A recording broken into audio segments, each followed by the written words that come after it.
Swastiastu, Namo Buddhaya, salam kebajikan, Rahayu. Selamat siang, selamat pagi, semangat pagi, salam olahraga, Jawa Timur, jauh, salam olahraga, Jawa Timur. Tepuk tangan yang meriah.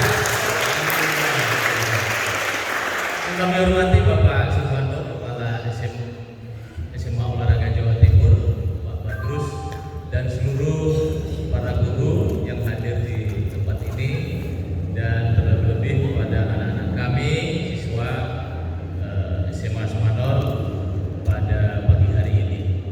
Ini saya tanya, ini kelas 1 sampai kelas 3 ya? Kelas 10, 11, 12. Kelas 10, 11, 12. Baik adik-adik sekalian, sebagaimana surat permintaan untuk memberikan penyuluhan hukum yang saya terima beberapa hari yang lalu, bahwa ini adalah menjadi beban kita semua untuk memberikan penyuluhan hukum MGMP nggak apa-apa. khususnya Saya minta SPPD dari Mbak Nia nggih. Undangannya jam 11 tapi di SMA 1 Warung. Abdo, terus saya dapat barengan dari SMA 1 kumpul ibu-ibu orang 5 nanya. Dan sebelumnya saya masuk pada materi perkenalan Saya kata Mbak Nia minta surat. yang Feti Wululu sehari-hari sebagai advokat atau pengacara, selanjutnya sebagai pengusaha juga, bisnis kebun sawit di Kalimantan, dan juga kita berkantor di Hutan Indah, saya di Getlegi. Saya asli Nias, Sumatera Utara. Kalau di Nias itu terkenalnya dengan lompat batu, ya kan? Kalau di Semanur ini yang diajari adalah lompat jauh ya, atau lompat galang ya, kan? Kalau di sana lompat batu, ya, lompat batu, ya, lompat batu, batunya setinggi 2,20 meter itu kita harus melompati. Nah, dan sepertinya tidak ragu kalau teman-teman yang hadir pada hari ini bisa melompati dengan ketinggian itu. Nah, selanjutnya selain kami di advokat, kami juga ada organisasi Lemhanas.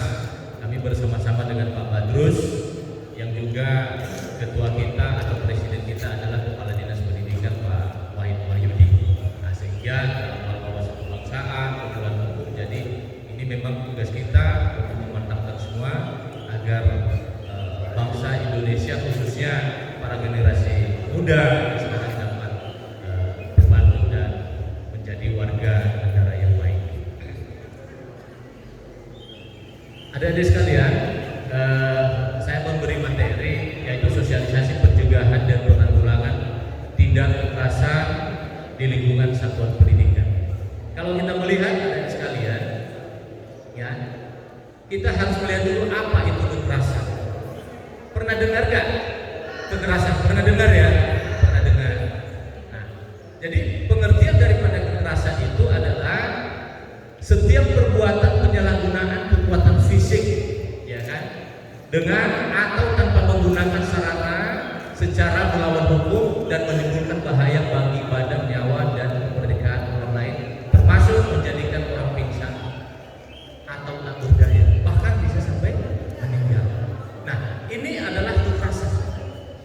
Kekerasan ini adalah suatu perbuatan tidak pidana, ya.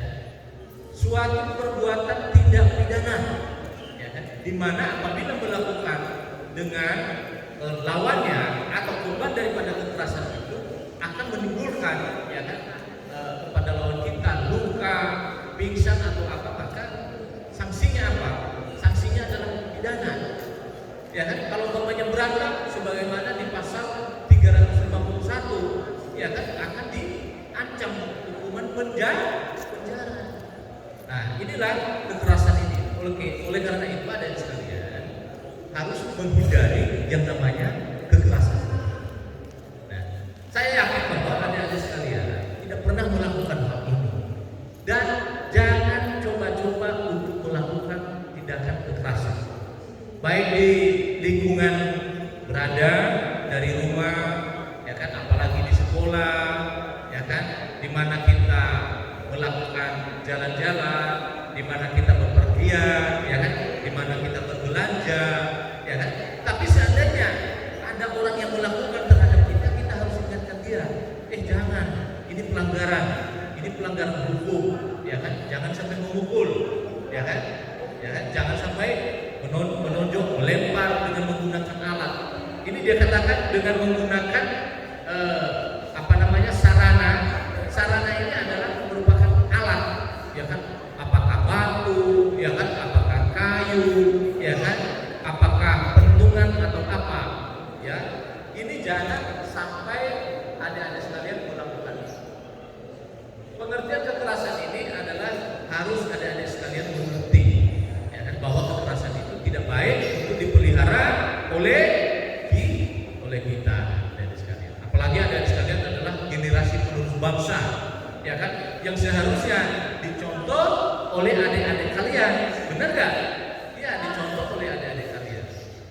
Selanjutnya, kalau kita melihat jenis kekerasan, ya, jenis kekerasan itu ada beberapa bentuk, ya kan, yaitu kekerasan fisik, ya kan. Kekerasan fisik adalah kekerasan yang dilakukan terhadap lawan, yang mengenai kepada tubuhnya, yang mengenai kepada badannya, yaitu suatu kekerasan yang terjadi secara nyata yang dapat dilihat dan dirasakan oleh tubuh langsung. Seandainya teman kita tonjok, maka dia akan menimbulkan kesakitan. Nah, ini kekerasan. Apabila kesakitan terus dilakukan dan menimbulkan luka, demam, maka konsekuensi hukumnya adalah dia akan melapor polisi. Apa yang dilakukan adalah visum akan diperiksa oleh dokter. Oh ya benar, ya kan, dia luka, maka bukti itu sudah dijadikan suatu alat hukum. Untuk apa?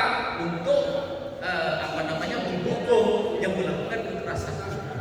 Nah, maka harus menghindari kekerasan baik terhadap perempuan, terhadap sesama laki-laki, terhadap orang lain, terhadap anak kecil. Kita nanti melihat data bahwa kekerasan yang terjadi kepada perempuan dan kepada anak-anak semakin tahun semakin meningkat. Apa penyebabnya? Nah, ini makanya ada perintah dari presiden, ada perintah dari kepala dinas pendidikan untuk melakukan penyuluhan terhadap perbuatan-perbuatan yang tidak terpuji itu. Nah, selanjutnya kekerasan fisik ini juga sering meninggalkan bekas luka bagi penerima kekerasan atau korban tindak kekerasan tersebut, sehingga ketika ingin melakukan tindak kekerasan ini akan divisum. Nah, ini yang saya sampaikan tadi terlebih dahulu. Apapun wujud dari kekerasan fisik seperti pemukulan, pembacokan, bahkan hingga menghilangkan nyawa seseorang. Ini adalah tindak pidana sampai dengan pembunuhan. Apalagi kita dengar akhir-akhir ini adalah tembak menembak, ya kan? Nah, ini yang bahaya bagi kita semua. Nah, ini yang harus kita hindari. Nah, selanjutnya jenis kekerasan yang lain adalah kekerasan struktural. Ya, selain dari kekerasan fisik tadi, ada kekerasan struktural. Jenis kekerasan ini yang dapat terjadi dan pelakunya adalah bisa berkelompok. Geng keroyokan, betul. Geng, ada gengnya, ya kan? Mengeroyok, ya kan, 1 sampai 10 orang, 1 sampai 20 orang, bahkan ratusan, bahkan ribuan, ya kan? Nah, ini adalah struktural. Maka kelompok antar kelompok ini adalah saling melawan dan melakukan kekerasan. Maka apa yang terjadi? Ya pasti ada korbannya. Ya korban luka-luka, korban meninggal. Bahkan bukan hanya badannya, jiwanya yang terancam, bahkan harta benda juga. Ya kan sering terjadi, rumah dibakar lah, rumah dirusak lah, rumah dilempar lah, ya kan? Apa contohnya? Seperti yang terjadi di Madiun antara kelompok Pancasila, ya kan? Masing-masing, ya kan? Itu namanya kekerasan struktural antar kelompok dan kelompok, ya kan? Antar geng dan geng, ya kan? Maka yang menjadi korban adalah rakyat, yang menjadi korban adalah diri kita sendiri. Untungnya apa? Nggak ada, justru malah masuk penjara. harus dihindari. Setuju? Ini ada di sekalian. Selanjutnya adalah kekerasan psikologi. Nah, kekerasan psikologi. Kekerasan psikologi ini adalah kekerasan yang dimana dilakukan untuk melukai mental dan jiwa seseorang. Ya, jadi bagaimana kekerasan psikologi? Seperti waktu kita bulan yang lalu kuliah. Nah, nanti materi yang lalu tak ulas lagi biar nggak dilupakan, ya kan? Nah, pernah kapan hari sering dibilangin berkulit hitam, kan? Nah, ini dia. Padahal sama mata. Ya. Jadi ini ada sekalian kekerasan psikologi. Ini juga harus kita hindari, ya kan? Bagaimana teman kita, ya kan, melakukan tindakan kekerasan secara psikologi dengan bullying, ya kan, dengan ngejek, ya kan, terus dengan apa lagi, mengajak dia bercanda yang tidak wajar, ya kan. Nah, inilah yang merupakan sesuatu hal-hal yang merusak mental dan jiwanya dia. Kalau lawan kita yang berbicara itu dia bisa menerima candaan itu, oke, tidak masalah. Tetapi kalau tidak, dia nanti akan menurut terus dan akan tidak percaya diri lagi. Ya kan, itu hal-hal yang harus kita hindari. Nah, selanjutnya kekerasan kalau kita lihat kita berdasarkan perilaku. Nah, perilaku kita ada di sana. Perilaku itu adalah jenis kekerasan yang dimana kekerasannya dilakukan seseorang kepada yang lainnya atau bisa lebih dari seseorang. Ya, ini pelakunya individual, jadi pribadi. Ya, mungkin mereka rebutan pacar lah, ya kan? Ada yang rebutan pacar nggak di sini? Nggak ada. Nah, terus mungkin ada persaingan apa, ya kan? Nah, ini yang harus kita hindari ada sekalian. Selanjutnya adalah kekerasan kolektif. Ya, ini perilaku atau oknum pelaku daripada tindak kekerasan tersebut secara kolektif, yaitu kekerasan di mana dilakukan sebuah kelompok atau massa seperti yang saya sampaikan tadi. Nah, ini yang harus kita hindari, ya kan, ada sekalian, yaitu sampai terjadi tawuran, bentrokan dan lain-lain. Kalau bentrokan di jalan, maka mengganggu orang yang menggunakan lalu lintas, ya kan, mengganggu kendaraan yang lewat sehingga dapat menimbulkan kemacetan. Nah, selanjutnya kalau kita melihat ada sekalian contoh kekerasan, ini yang saya kutip dari Kompas, ya Kompas bisa nanti dilihat. Nah, ini pada saat Kementerian Perempuan, ya kan, dan Anak, ya, yang hearing dengan DPR RI, ya kan, menyampaikan beberapa contoh kasus yang sangat mencuat sampai dengan sekarang ini, ya kan, bagaimana Komisi Perlindungan Perempuan terhadap Anak juga untuk mensosialisasikan hal ini agar tidak terjadi kekerasan di lingkungan khususnya perempuan dan anak. Nah, seperti yang kita lihat dalam berita Kompas ini. Nah, ada sekalian di sini, ya, Kementerian Pemberdayaan Perempuan dan Perlindungan Anak mencatat laporan kekerasan terhadap perempuan yang meningkat dalam 23 tahun terakhir, ya kan, meningkat. Nah, jadi ini adalah merupakan sesuatu hal yang harus kita renungkan bersama. Kenapa meningkat kekerasan? Ada apa? Ya kan? Kalau kita melihat dari secara kita mulai lahir, ya kan, kita punya keyakinan kita menjadi orang yang baik, ya kan, kita tidak akan melakukan sesuatu yang merugikan teman, apalagi melakukan kekerasan. Tetapi ini meningkat. Nah, jadi sebagaimana data dari sekalian, kalau kita melihat angka laporan kasus kekerasan terhadap anak pada tahun 2019 itu ada 11.000 kasus, ya, lebih. Pada tahun 2020 11.200, naik. 2021 Jadi meningkat, ya. Ya, ini adalah kasus yang sudah dilaporkan kepada PPK. Ya.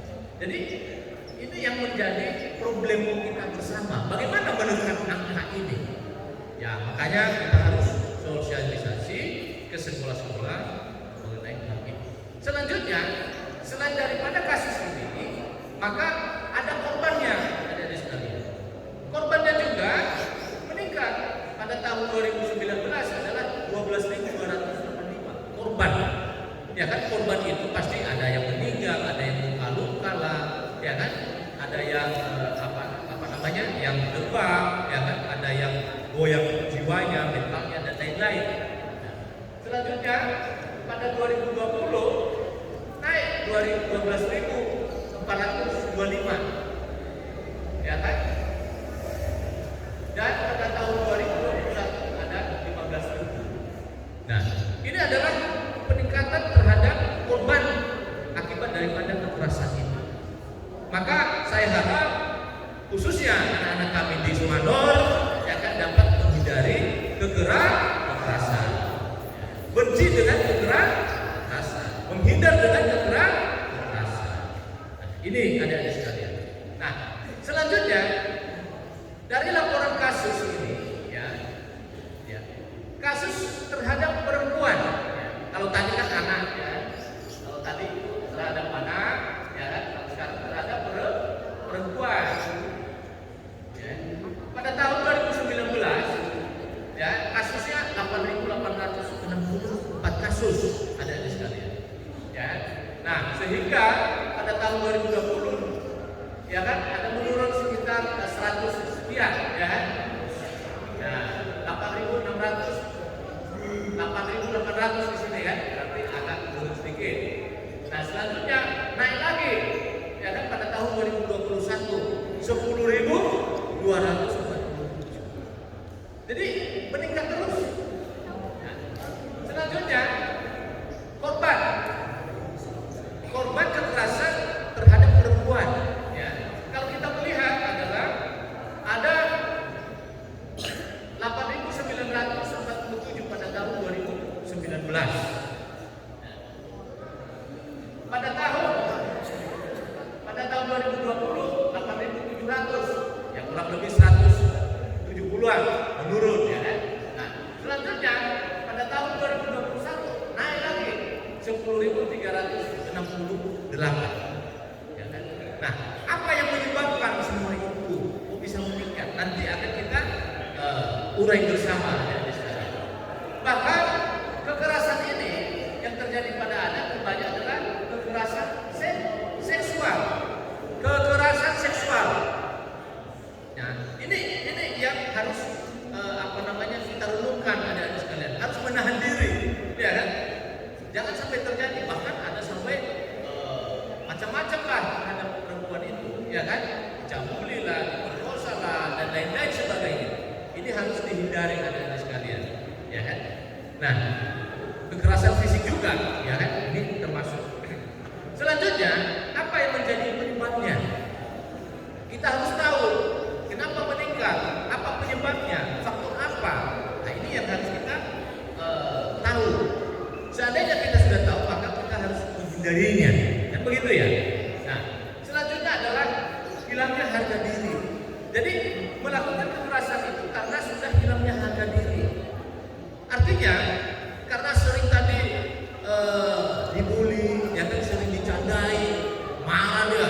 Oh, aku tak contoh sih saya, ya kan, akan terjadi. Nah, ini, ya. Selanjutnya tingkat ekonomi yang berbeda. Jadi tingkat ekonomi yang berbeda. Jadi merasa tak punya ini dan itu, akhirnya dapat melakukan kekerasan. Apa itu? Ya, seperti merampas, ya kan, seperti menahan orang atau mengambil barang, ya kan. Dan hal-hal ini yang harus kita hindari. Selanjutnya adalah tidak mengendalikan emosi. Ya. Bisa kita lihat tingkat umur adik-adik sekalian itu emosinya luar biasa, tingkat tinggi, ya kan.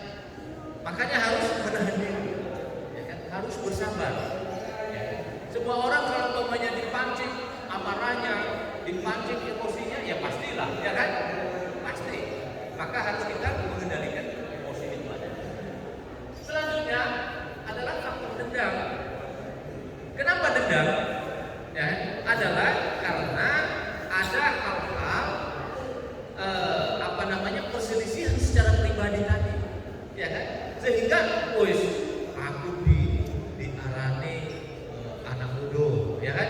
Aku dibilangin kulit putih, aku dibilangin kulit hitam, ya kan? Sehingga dia, aku sering tuh diejek orang itu, ya kan, anak itu. Sehingga ada dendam. Jadi dari dendam ini akan suatu waktu meluap, nggak bisa menahan lagi, nggak bisa menahan diri, nggak bisa mengendalikan emosi. Akhirnya apa? Dapat menimbulkan kekerasan. Nah, ini ada sekalian yang harus dihindari. Apakah dari antara teman-teman semua ada yang dendam terhadap temannya? Angkat tangan, ya kan? Ya, kalau tidak ada kita bersyukur. Tepuk tangan untuk kita semua kalau nggak ada. Selanjutnya adalah kekerasan itu sudah menjadi tradisi. Ya. Kekerasan itu sudah menjadi tradisi, jadi sudah kebiasaan. Ya. Jadi ada halnya dari kakak kelas ke adik kelas datang pukul, ya kan? Datang tempeleng, datang potong rambut. Ini sudah masuk kekerasan itu. Jadi kebiasaan itu tidak boleh diterapkan. Ya kan? Ini yang harus kita hindari, kebiasaan. Ini yang harus kita hindari. Ya kan? Bahkan dari rumah, adiknya disuruh menghadap dia, lakukan pekerjaan tugasnya, kalau nggak selesai akan saya hukum, ya kan? Angkat kaki atau dicubit atau apa? Nah, selanjutnya adalah menjadi pemabuk atau pengguna narkoba. Nah, kalau namanya sudah mabuk, ya kan, kebanyakan orang tidak sadar, ya kan, kebanyakan orang itu sudah pusing, sudah mulai apa yang dilakukan pun di luar daripada kesadarannya. Nah, oleh karena itu masalah minum-minuman keras, mabuk-mabuk harus dihindari. Siapa yang pernah icip minuman keras? Ada sekalian. Yang pernah icip, bukan minum loh, icip. Kalau sprit bukan alkohol, ya. Nah, kalau ada tentu syukur lagi bahwa anak-anak semangat, ya kan, taat kepada ini semua. Selanjutnya adalah narkoba. Apalagi narkoba? Mengkonsumsi narkoba ini adalah sangat bahaya, sangat fatal, ya kan? Narkotika dan obat terlarang, ya. Narkoba itu adalah obat terlarang yang bisa membuat orang fly, ya, yang bisa membuat orang kalau melebihi dosis meninggal, ya kan? Bahkan narkotika ini juga, ini sebenarnya ada juga bisa dibuat serangan, tapi harus melalui resep kayak obat penenang apa. Jadi narkoba ini jenisnya banyak, ya kan? Ada yang lewat suntik, ada yang bentuknya serbuk dihirup, ada yang bentuknya tablet diminum, ada yang bentuknya daun-daun kayak ganja, dijadikan rokok, dihirup, ya. Dihirup bisa, asapnya ditelan dan lain-lain. Nah, inilah yang harus kita hindari. Perlu saya sampaikan, jangan mencoba. Kalau mencoba itu awal dari nanti penggunaan atau pemakaian, ya, hindari. Itu juga mengincip minuman keras, ya, nggak perlu, ya. Ketagihan bisa jadi, narkoba bisa ketagihan, ya. Ini yang harus dihindari. Nah, selanjutnya ada sekalian.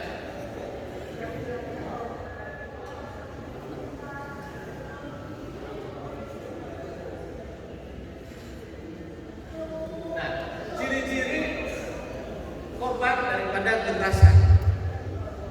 Apa ciri-ciri yang sudah menjadi korban kekerasan? Ada sekalian. Bisa kita lihat adanya perubahan perilaku. ya kan, setelah mendapatkan kekerasan dari temannya, dia akan ada perubahan perilakunya dia, ya kan? Yang sebelumnya dia periang, sekarang menjadi pemurung. Ini yang harus kita hindari adik-adik sekalian. Nah, selanjutnya adalah menjadi lebih pendiam. Pendiam, karena apa? Beban mentalnya itu tadi, ya kan? Karena sudah menjadi korban, dia kurang percaya diri. Akhirnya ya diam aja. Kan kasihan akhirnya. Nah, ini yang harus kita hindari adik-adik sekalian. Selanjutnya adalah menjadi pemurung dan cemas. Jadi karena dia sudah menjadi korban kekerasan, ya, dia sudah menjadi pemurung, dia kurang ceria lagi, ya. Apapun yang kita ajak dia ngobrol, kita ngomong-ngomong sama dia, kita berbicara tentang hal apa, ya kan, bahkan dia diam, pemurung, bahkan banyak menjadi kayak apa namanya menghayal, ya kan? Kita ngobrol malah menghayal. Ya, jadi dia itu kita ajak ngobrol malah kayak kosong, apa yang kita omongkan nggak masuk, bahkan pikirannya dengan ke yang lain. Nah ini terus cemas karena dia akan trauma. Aku pernah dipukul, aku pernah dikasarin, aku pernah mendapatkan kekerasan, sehingga dia cemas dapat atau saya dikasarin lagi nggak nanti ya dengan teman ini, nah, sehingga ada kecemasan juga. Nah selanjutnya menutup diri, ya, ada hal-hal itu yang sudah menjadi korban itu menutup diri, tidak akan terbuka, ya. Ini adalah faktor-faktor yang menjadi ciri-ciri daripada korban kekerasan adik-adik sekalian. Selanjutnya takut bertemu dengan orang lain atau pelaku kekerasan. Ya, itu sudah jelas. Kenapa? Karena dia menjadi korban, dia akan takut terhadap orang yang melakukan kekerasan kepada dia. Bahkan mau bertemu dengan orang lain, dia sudah curiga lebih dulu, sudah ada ketakutan, ya kan?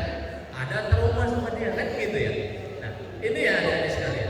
Nah, selanjutnya dari semua itu adik-adik sekalian, pelaku tindak kekerasan dan juga korbannya ini kan ada payung hukumnya adik-adik sekalian. Apabila yang melakukan dan yang menjadi korban, yang melakukan akan dikenai sanksi, yang melakukan akan dikenai pidana, ya kan, baik pidana denda maupun dengan apa namanya hukuman badan. Sebagaimana di Undang-Undang Nomor 35 Tahun 2014 tentang perubahan atas Undang-Undang Nomor 23 Tahun 2000 tentang perlindungan anak. Ya, itu ada apa namanya undang-undangnya dan juga peraturan Menteri, ya kan, perlindungan perempuan dan anak Nomor 15 Tahun 2020 tentang perlindungan perempuan dan anak. Kalau kita melihat dari semua itu, ya, ada beberapa juga dampak hukum yang harus diterima oleh pelaku tindak kekerasan dari undang-undang yang ada ini tadi, ya kan? Apabila dia melakukan bullying kepada teman-temannya, bagaimana undang-undang ITE, ya kan, pencemaran nama baik, perkelahian dan lain-lain, itu ada konsekuensi hukumnya, ya. Bahkan contoh menimbulkan kekerasan yang awalnya hanya bercanda sehingga kekerasan menimbulkan perkelahian, ya kan, sebagaimana di pasal 351 KUHP. Apa? Itu bisa dikenai penjara, ancamannya di bawah 4 tahun, bisa kalau mengeroyok secara bersama-sama sebagaimana pasal 170 itu, kalau korbannya sampai meninggal dunia bisa diancam sampai 12 tahun penjara. Kalau korbannya akan ada cacat seumur hidup, ya kan? Contoh jarinya putus, jarinya patah, ya kan? Akibat korban daripada itu, maka bisa dia dipenjara sekitar 7 tahun, ya kan? Nah, apakah kita mau dengan hal ini? Ini yang harus kita hindari adik-adik sekalian. Perempuan juga dapat melakukan kekerasan, laki-laki juga dapat melakukan kekerasan. Maka kalian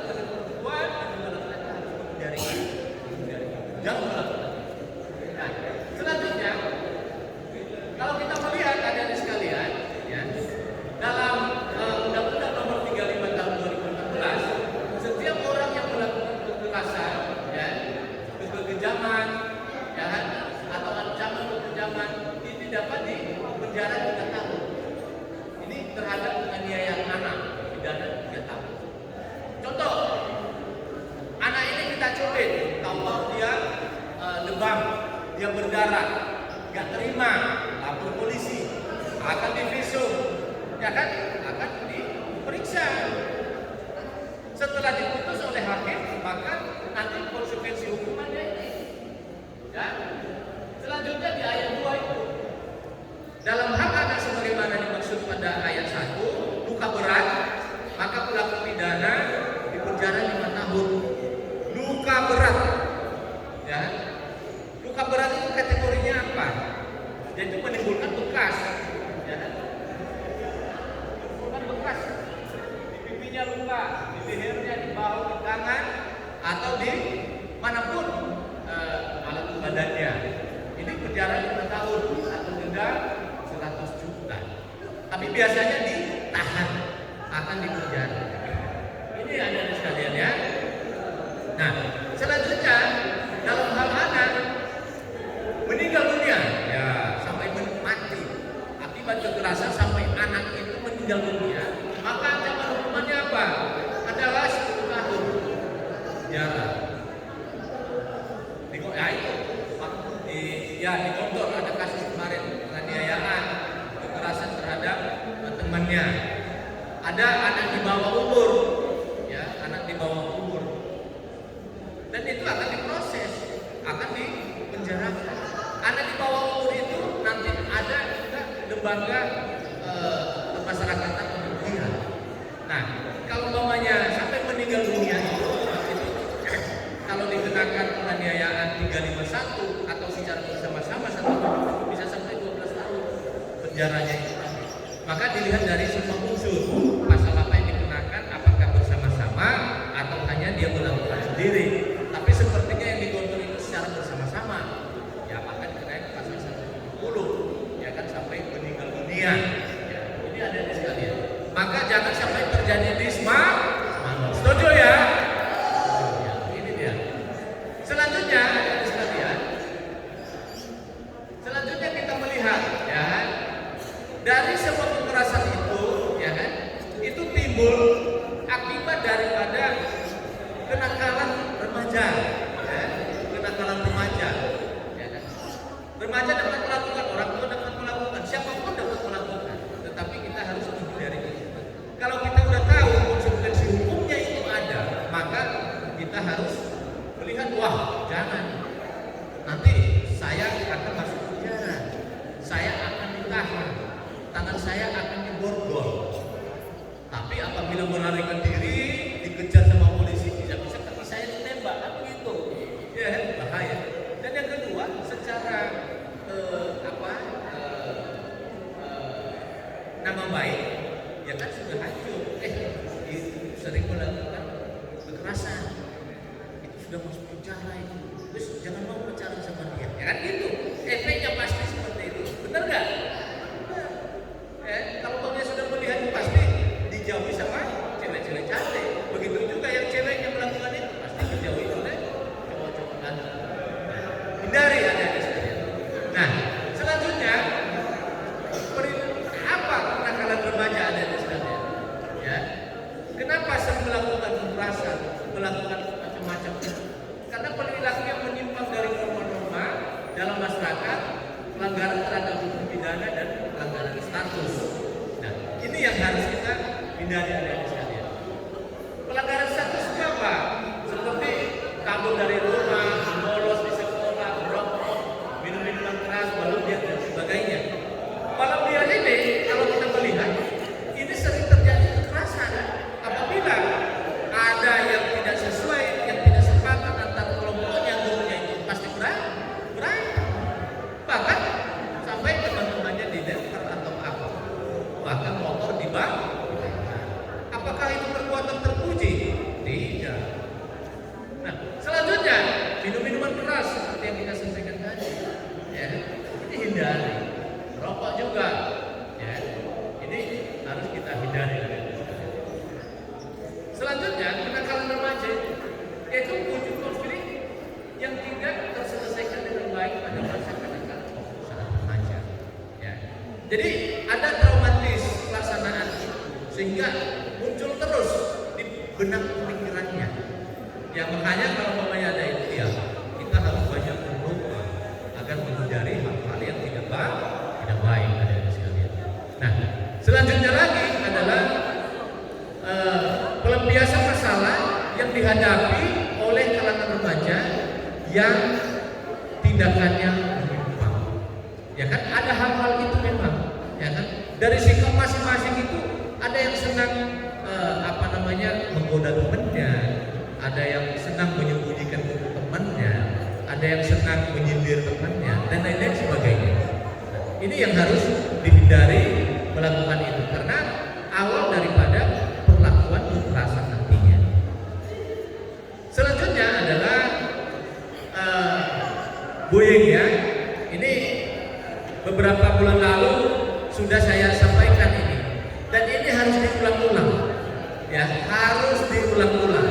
Kenapa diulang-ulang? Ini adalah salah satu faktor yang menimbulkan kekerasan juga terhadap sesama, ya, perilaku disengaja dan agresif yang terjadi berulang terhadap korban atau sebagai perilaku yang ditujukan untuk menyakiti seseorang, baik secara fisik maupun mental. Ya. Mudah-mudahan di Semadon gak ada sering bullying temannya, gak ada kan? Ya, jangan sampai. Ya. Selanjutnya ada sekalian, ya, penyebab, ya. Kalau berdasarkan riset perilaku perundungan, ya, ini perundungan, ya, bullying itu sama dengan perundungan. Bahkan yang terjadi di Bandung, perundungan terhadap anak sampai anak itu gak kuat bunuh diri, itu kan terjadi, ya kan, di Bandung. Ini yang harus dihindari ada sekalian. Nah, biasanya memiliki masalah keluarga, ya kan, stres, trauma. Ada pula yang pernah menjadi korban. Jadi ada sekalian, faktor stres, trauma, ya kan, inilah yang menimbulkan hal-hal itu nantinya. Selanjutnya mereka yang pernah diintimidasi, ya kan, diintimidasi,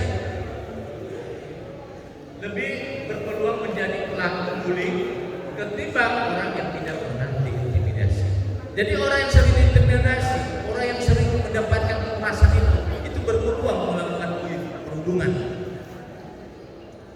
Ya, maka sesama teman harus menghindari itu agar dapat sama-sama menjadi sahabat yang baik, agar dapat menjadi saudara yang baik, agar dapat menjadi tim hadal yang baik. Karena adik-adik semua yang di Semadon ini adalah calon-calonnya juara, calon-calonnya yang harus mendapatkan prestasi, mendapatkan medali, ya kan, membawa nama Semadon menjadi lebih baik, membawa nama Jawa Timur menjadi lebih baik, ya kan. Inilah doa kita semua. Ya. Selanjutnya macam-macam bullying, ya, yaitu bullying secara sosial, bullying secara fisik, cyberbullying, bullying secara verbal. Nah, apa itu yang secara sosial? Menyebarluaskan rumor, ya, yang belum pasti dan menjauhi seseorang. Ya. Jadi membuat rumor, membuat isu, menghasut. Nah, ini harus dihindari teman-teman sekalian. Melibatkan kontrafisik antara pelaku dan korban seperti dipukul, ditendang, hingga merusak barang. Ini adalah bullying secara fisik. Ini harus dihindari. Nah, selanjutnya cyberbullying, memberikan komentar kasar, mengancam hingga menyakiti dengan kata-kata sampai ditulis di internet, di medsos, ya kan, tampilan di halaman Facebooknya, IG-nya, lah, macam-macam. Dan hati-hati, itu ada konsekuensi hukumnya dengan undang-undang IT, ya, di pasal 27, pasal 28. Bahkan kita sudah sering mendengar, bahkan ada sampai yang di penjara tentang pencemaran nama baik, ya kan, yang merugikan orang lain. Nah, ini dia harus kita hindari. Selanjutnya adalah bullying secara verbal, tak kasat mata, namun dampaknya bisa dirasakan oleh hati seperti diajak atau diteror. Ya.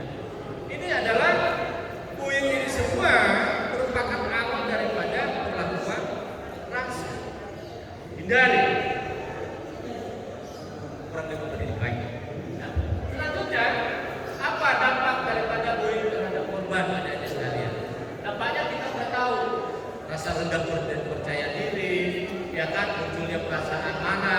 sedih, tidak berdaya, frustrasi, kesepian, ya kan? Selanjutnya perhubungan bisa menyebabkan depresi, kan kasihan. Ya. Korban cenderung sulit percaya pada orang lain. Nah ini yang sudah menjadi wah. Aku tak percaya sama orang itu. Jangan-jangan seperti yang dulu juga, ya kan? Nah, ya kan bahkan kalau sudah sering diputus pacar, dia akan menjadi korban. Bahkan tak percaya sama laki-laki, benar kan? Ya kan benar itu. Begitu juga sebaliknya, yang laki-laki juga demikian. Ya. Ini harus kita hindari. Nah, saya percepat ya karena 5 menit lagi. Bagaimana mencegah ini? Harus menjadi membangun konsep diri yang baik. Ya. Dokumina anak, ya kan kita harus belajar contoh orang yang sukses. Bagaimana bisa dia sukses? Saya juga harus sukses. Bagaimana perlakuan yang bisa baik? Saya juga harus melakukan perlakuan yang baik. Nah ini hal-hal ini adik-adik sekalian. Jadi ajarkan anak, katakan tidak, selalu beri dukungan kepada anak, membangun rasa empati pada anak, selalu berpikiran positif. Ingat, selalu berpikiran positif. Kalau kita berpikiran positif, hal-hal yang negatif itu akan menjauh dari diri kita. Kita berpandangan baik, oh orang ini baik. Ajak bicara dulu, ya kan? Jangan baru dia 1-2 kalimat sudah kita katakan wah nyatu jelek. Jangan. Oh belum disampaikan tuh apa sudah tujuannya. Makanya harus berpikiran positif. Nah, efek daripada doing business sekolah, ya kan? Efeknya apa aja pada korban pendidikan sendiri, ya kan? Yaitu korban merampas rasa percaya diri dari mereka. Jadi sudah nggak ada percaya diri nanti. Nah, upaya mengatasi yaitu harus mencari tahu penyebab, yaitu memberi anak dukungan. Pelaku yang bermasalah, ya kan, harus kita ajak korban untuk berbicara apa yang menjadi permasalahan, yaitu jangan melawan balik. Kita jangan melawan balik, ya kan, kita harus berbicara baik-baik. Selanjutnya dapat mengajarkan keterampilan menyelesaikan permasalahan yang ada. Jadi ini hanya sekalian. Nah, ini adalah proses-proses di pengadilan dalam hal pembelaan terhadap korban-korban atau perkara-perkara pidana. Perkara-perkara pidana ini saya pada saat beracara di pengadilan Surabaya. Nah, jadi harapan kita adalah generasi penerus bangsa, generasi muda harus berkali dengan wawasan kebangsaan, cinta tanah air dan semangat bela negara. Ya. Kesimpulan ada sekalian, ya, kita akhiri ya. Kekerasan merupakan suatu tindakan yang tidak mencerminkan hak asasi manusia. Oleh karena itu, bagi pelaku kekerasan harus segera diberikan sanksi hukum yang sudah berlaku. Selain itu, bagi sejumlah anggota masyarakat harus saling melindungi agar tidak terjadinya kekerasan dan dapat juga dihindari. Ini kita harus hindari ada di sekalian. Selanjutnya, kenakalan remaja atau buik harus dihentikan karena merusak masa depan daripada generasi bangsa. Menumbuh kembangkan keharmonisan antara adik-adik sekalian, ya saling pengertian antara adik-adik sekalian. Selanjutnya, Semanor Jawa Timur jangan mewujudkan kedamaian dan prestasi melalui ketaatan hukum. Setuju? Iya, setuju, harus taat hukum. Jangan melakukan pelanggaran, jangan melakukan perbuatan hukum.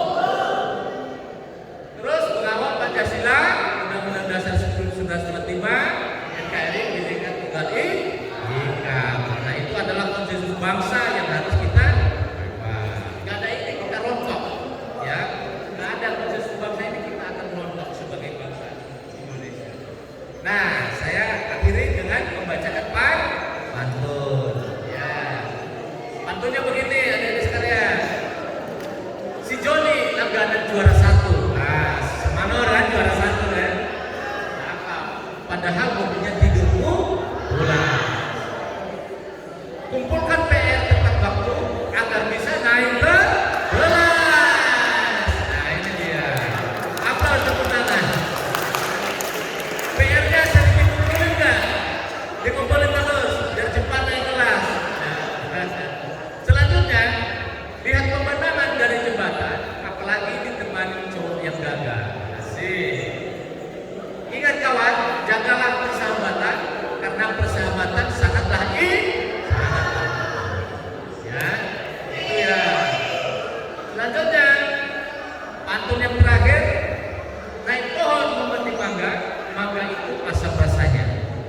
Bangsa ini kaya budaya, mari bersama menghargainya.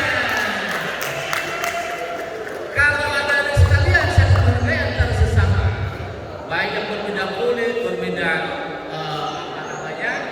suku, agama, itu harus bersahabat dan akan menjadi persahabatan itu indah. Demikian adik-adik sekalian, mungkin nanti ada pertanyaan dan akan mendapatkan hadiah, ya kan? Selain daripada Pak Kepala Sekolah tadi, ada juga nanti hadiah dari saya, ya kan? Bagi pertanyaan-pertanyaan atau yang bisa memberikan pertanyaan, atau juga nanti yang bisa menjawab pertanyaan saya. Seandainya nanti saya lempar, akan saya berikan dialog dulu kepada adik sekalian. Terima kasih.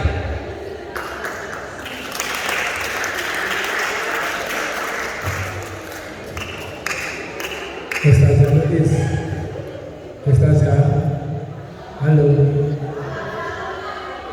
Ustazah Nulis.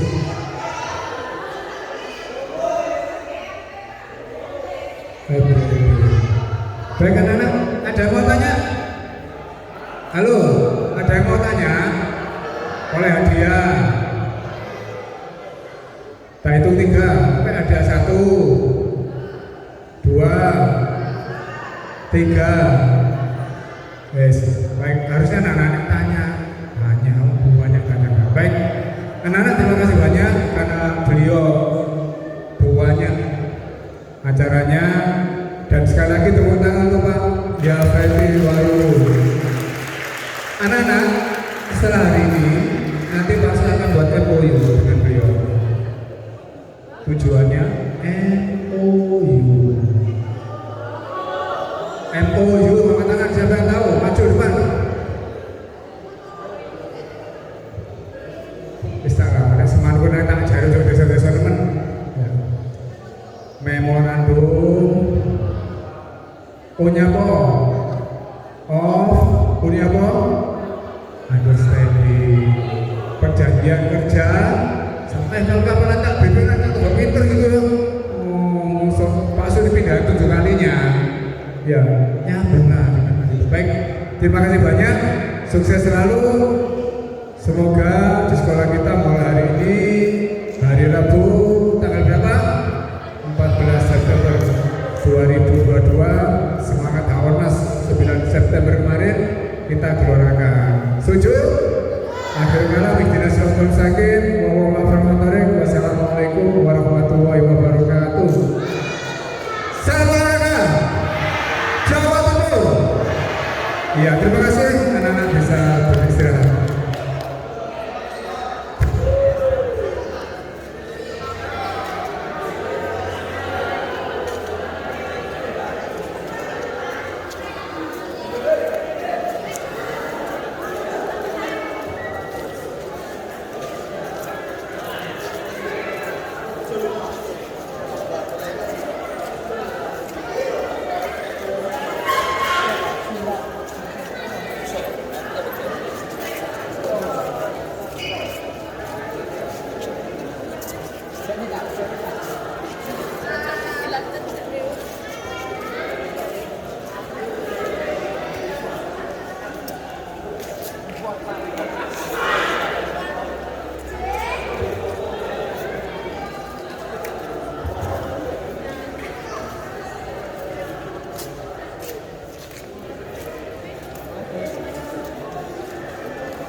anu Mbak Zahir